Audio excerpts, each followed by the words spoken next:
So Jerson's on working on poles.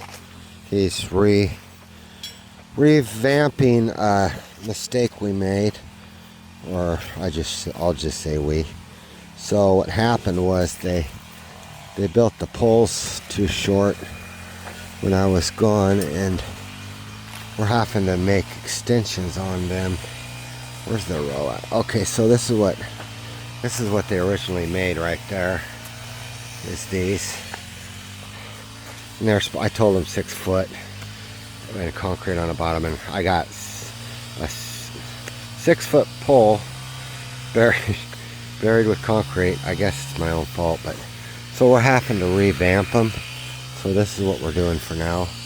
We're adding extensions on them to a full 6 foot, and then we'll zip that, tie that too, and then later weld it. But it's only one row, it's only 15 poles. But so yeah, the final pole's that like this is the, so that's the first, this is the first pole we did, and then this is the second pole we did with the T's, and then that's the third pole we did right there with T's. So it's much better.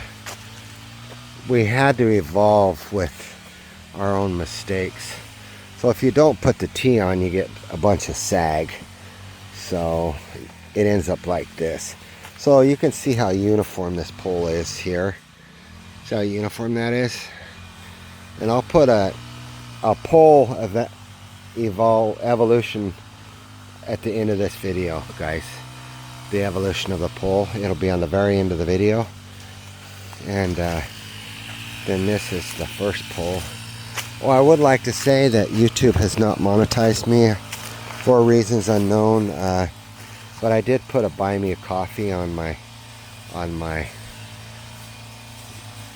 page. So if you guys want to help out and buy the crew a coffee, go ahead, and what I'll do is we'll have a Q&A live, what it's like working for Econo. But I can tell you, hey Jerson, what's it like working for Kano? What's it like working for Kano? What's that? Kano. Kano, what's Kano? Americano. Americano? You know what Americano is. Come on, man. What's it like? Because you've been with us about a year now. What's it like? Or I can hold that for you. What it's like? Do you like it or not? Yep. What about compared to other jobs? The other jobs? No, I like this one. You like this job better than other jobs? Yep. Then look, really? Wow, that's saying something, huh? So he's tying that wire, and then later we'll come along and weld that. Oh, I guess it's gonna fall. That's fine. That's fine. It isn't gonna stay up there, but it's fine just like that. Yep, it's fine just like that. So yeah, we had to add a extension in on this, so to hold that pole up. And then I bought a welder, and I have a generator. We'll bring it over and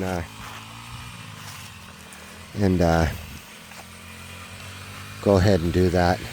Weld them up. We're gonna have to blanket these poles, you know, when we weld. It's just gonna be 3 tacks on each seam. So like this one here, we'll, you know, zit, zit, zit, or one's tack there, maybe 2, and then 1 tack, maybe 2 on maybe 4 tacks total. But we'll put a fire blanket over that pole. If I was you guys, I would go ahead and build your grid first. Work on your grid, you know, even if it's small. So this is this area right here is 240 orchids, 240 vanilla orchids. Where's it stop, Jerson? Right there at that pole? What? The grid, the plot A. Where's the end of it? The plot, you know, the first plot we did. Where'd we start extending the rows out? Right? This one. This one? This is the old. Okay, so that's the old right there, guys. So there's 100. Climbing the trees. Yeah, so right up through here. So just this right here is 120 poles.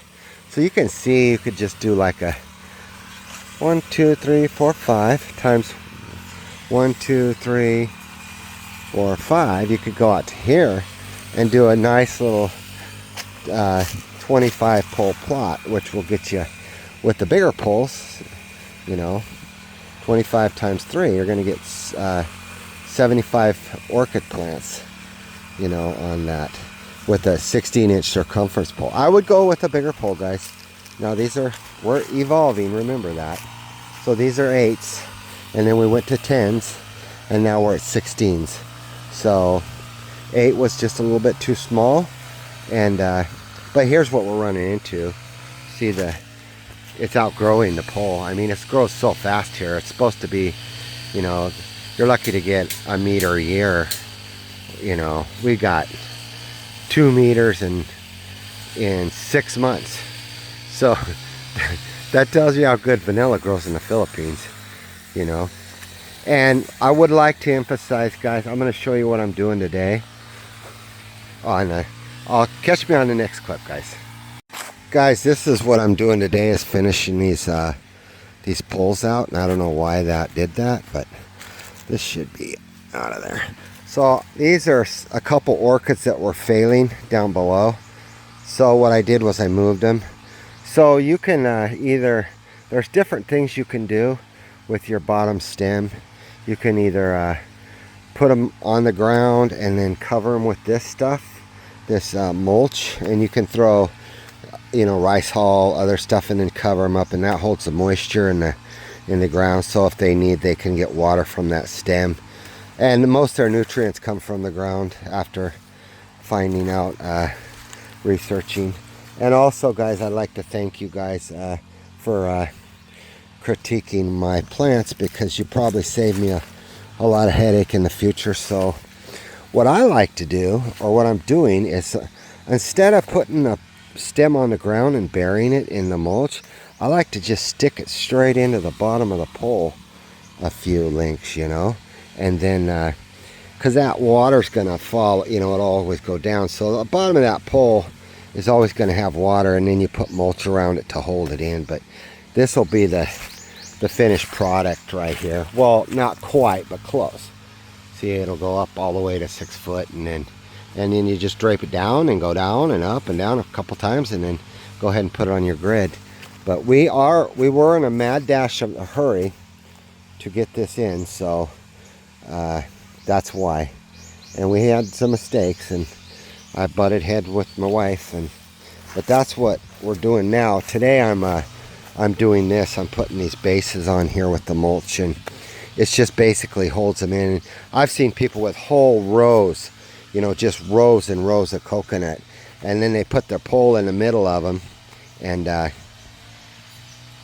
coconut husks, not coconut, but they put their rows in the middle of them. And you guys can research online.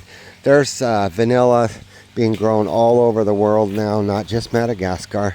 It's being grown all over. So yeah, research and pick a way to do it, and see what works best for you, and do it. I really want you guys in the Philippines to do this, because you're gonna really thrive. You are, in 3 years. Little do you know how I know how good it grows, because we're getting a year's growth, you know, a 1.5 years growth in 6 months. So it just grows like weeds here. It's crazy.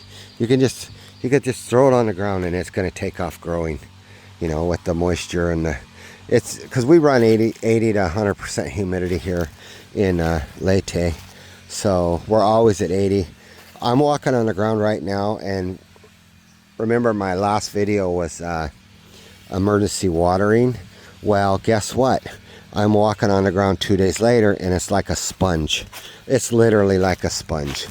So that's the way Leyte normally is. But you want to be set up, you know. That's why I'm not such in a hurry to put a water tank. I'm going to put a water tank up on that hill up here. This is, I call it a hill, Filipinos call it mountains, but there's going to be a 90 pole plot up there. So I'll put that water tank up on that hill, guys, and down on the well, I got to do a low flow solar. So I'll do a low flow solar pump into that tank, maybe on a 1-inch to a half-inch line. Even a half-inch would be fine because it's going to run 24/7s. I better go with like a, well, I'll do the math, guys, don't worry about it. I'll figure it out. But I'm going to put a 1,000-liter tank to 2,000-liter to 2,000, you know, 2,000-liter, big as I can get. The problem is I got to come in here 3 kilometers by hand. So we got to cross rice paddies. So they will not let me cross hauling stuff in here. Right now I got about a month-and-a-half window. I can go buy that tank and get it up there for the future. But during rice growing, no, that's a big no-no. You're not allowed to cross these fields. The neighbors will. I don't want to tell them what they'll do to you. But yeah, that's a big no-no. You stay off their fields. So Jerson's doing really good. He's on his 3rd one. Let's take a little hike down here, guys, and I'll tell you what's going on down here. So as we build the orchard here, we are Jessica, that's Jessica, she's basically our grounds maintenance. We're going to cut all this down to the ground. My wife's on the weed eater, Athen on the other one. We're going to put a cornfield in here. So we'll put a cornfield right from about this coconut tree here to, from about there down to, I think Athens a little bit low. You put your corn crop down there, that's a throughway, it's going to all disappear. So little do they know, but I'm going to let Athen keep cutting that, but little do they know, but this is it right here. We'll probably stop. We'll probably stop right here somewhere with the cornfield. Because the problem is that the throughway right on through there, and too easy to pick a few ears of corn, which, keep that in mind, you're going to lose 30% of anything you grow here. Even if you were living here, we might lose 40%, but all this farmland here is for the workers' families, for their food. We're going to grow corn right here. We're going to put in zucchini. We're going to put in watermelon, some different melons, and it's all for, I made that clear this morning's tailgate, that we're not growing corn to sell, you know, by the ears. We're not growing, I have enough income generated to pay for that. The corporation income will come from the vanilla later, and I have enough to, we don't need to be, you know, selling corn to buy beer or whatever. Oh yeah, I'd like to again say that I did that buy me a coffee, because I'm not monetized and they're not telling me why, but I have been deleting videos right along. I'm down to only Asian videos now, so hopefully, guys, I get monetized, but who knows. They keep saying I'm in Eastern Europe, in a country starts with an R, ends with an A, and I've been in the Philippines for 6 years. I don't know why they would even say that. I know I've been flagged by a few haters, and a few, they just repetitively, you know, complain about what I say and whatnot, and then that gives you a flag. So once I get monetized, I'll be strong monetized. So, but it might take me a year to get there. So until then, I got buy me a coffee. It's in my description. If you guys would, I would truly appreciate you all. I don't overspend. I don't buy, you know, foolish things.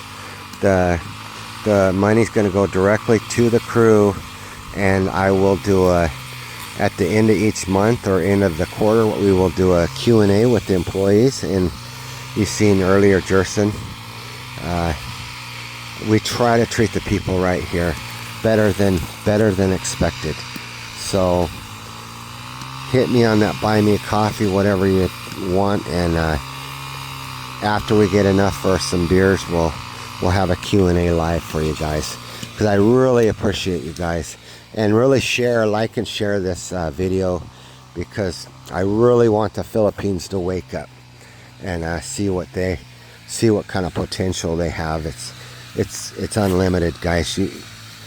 once you get into this, you'll be like dumbfounded. I was like literally dumbfounded to see a vanilla plant grow, you know, a meter in less than a month and a half. It was just crazy. So, but it really makes sense, because if you go into that jungle there, there's orchids up in the trees, there's vines crawling up the trees. It's just a win-win for the plant and the country, and really the people, you know, in 3 years. And this is my own way of doing this. I'm not saying you got to do it this way. You don't have to do a grid. You could do the cacao trees. You know, you could do like a grid of cacao trees. The thing with the cacao is the vanilla will outgrow the cacao. So it's just like, I've been to a couple places where they use the cacao and the damn tree is buried in a pile of unpruned vanilla, and you got a cacao tree in it. You don't even know where the end's at. Take to heart, guys, a note is, if you get a vanilla plant, a cutling,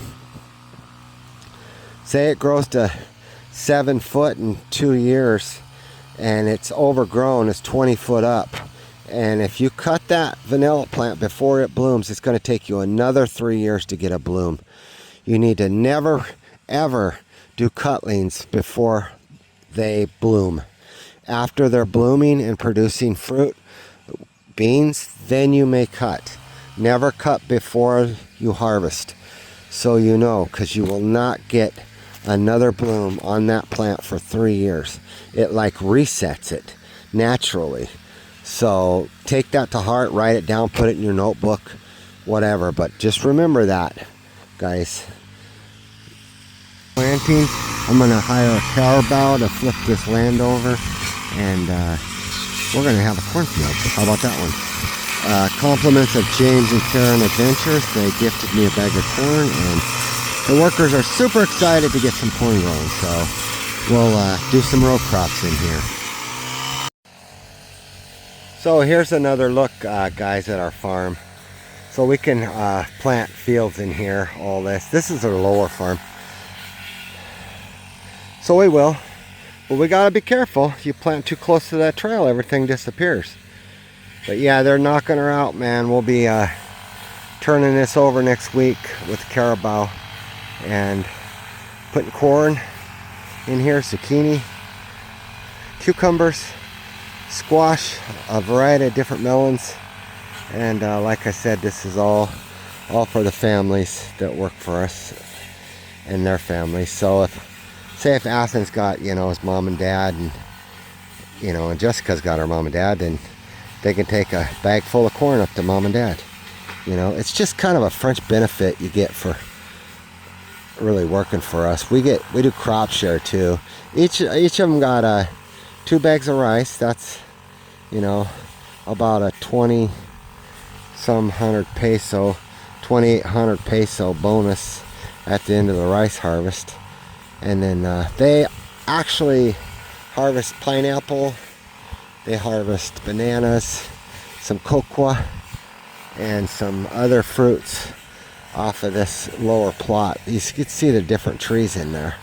There's a mango tree over here somewhere. But yeah, this is a very plentiful little 3.6 hectares down here. It's going to be a dream. It already is a dream, guys. The hard part's getting in here. Once you get in here, you're good. And we are going to build a kubo up there, just on the other side of, where's it at? On the other side of them trees, there's going to be a kubo for Jessica. Now Jessica is on the rake and Athens on the, they'll be the full-time tenants of this lower plot, and they'll be taking care of the big vanilla orchard down here of 1,000+ plants. Hopefully, and we're going to put cacao trees in this area, guys, this open area. Probably about half this will be cacao trees, and we're going to do a grid on them too, and in 2 years we'll be pinning vanilla to them. 2 to 3 years on them cacao trees.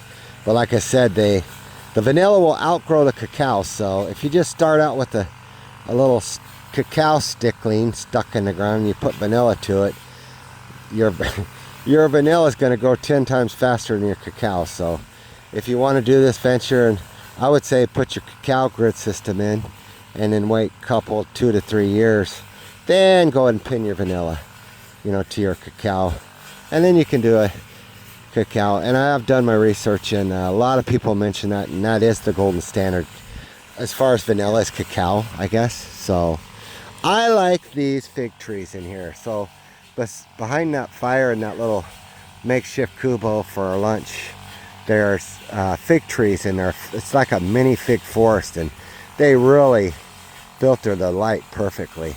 Now they're unedible figs, so you know we can't eat them, but boy, they do a good job on that sun filtration. It's almost perfect.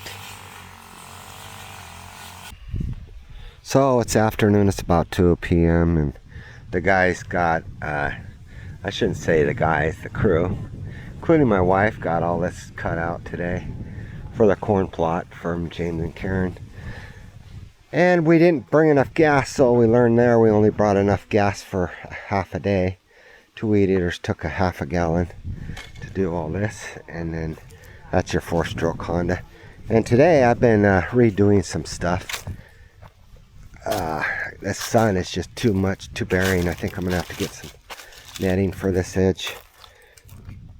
I pretty much took most of the orchids off this edge, only under the tree they remain. Athens packing a post, so if they don't pack these tight, they'll settle. And then you have to pack. So what he's doing is repacking. He's tamping it down so it's nice and tight. I don't know what Jessica's doing. She's chopping weeds. So these little guys come up, and these are probably $35 in a Home Depot. These weeds. Well, we call them weeds, but they're not. They're actually a tropical plant. But so what we're doing, guys, is I'll show you what we're doing. So you can see how some of these got runner roots in there, but they're pretty well shocked from the sun on these 2 rows. So what we do is we stick the stem in the bottom, and then we'll put chopped coconut husk around them, and then half coconut husks on top of it to hold the moisture in there. And I learned from comments that these actually need rooting in the ground for nutrition. So see, this is what happens when you don't pack your pole tight. So this one, he'll come by here and he'll tamp this down, and you'll have to do it throughout the year until you get a nice tight pole. Eventually it'll all rot out of there, and you'll just have rooting, a lot of roots in there, you know, in say 10 years or so. Maybe you have to chop it lighter, you know, try to fill some of the voids. But so yeah, he's packing, and then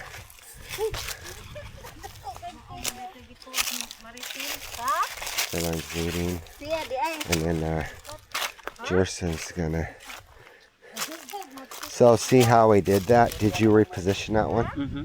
So see how he did that? He repositioned it so it's stuck in the bottom of the pole. And the bottom of the pole always has moisture, so it'll root into the ground from there. But we'll still go around the bottom with coconut and husks. Now these are in shaded areas, and they're still kind of suffering. I've been doing row by row, so I got the first 3 rows up the hill done, and then I'll just follow him. He was working on the bracing earlier. So what you don't want to do, guys, is you don't want to do this. This plant's only 5 months old, believe it or not, and it's probably 13 feet in the air. Now you don't want to do that, because when you do that, you're never going to reach that to pollinate it. So somebody's got to get up there and turn that plant around and get it going down the other way. We'll pin it to the tree. So as you get to 6 foot, guys, on your plants, Now remember, these are only like 5-6 months old, and these were all like 3-foot clippings. So when you get to the top, you just loop it down. You loop it down, you get back down to the bottom, then you get loop back up to the top, and 2 or 3 times, and then you go across your grid. Very last. But you get that whole plant full of leaves, that whole tree full of leaves. They got a brace on that one for some reason.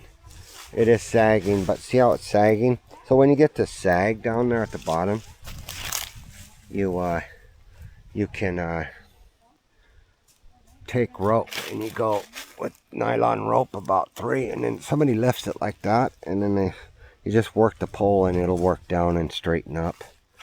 So, you know, and that is actually potash.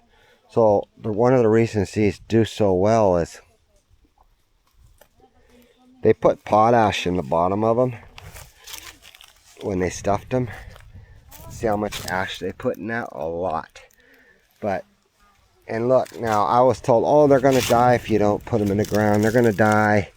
This plant is probably 5 to 6 months old.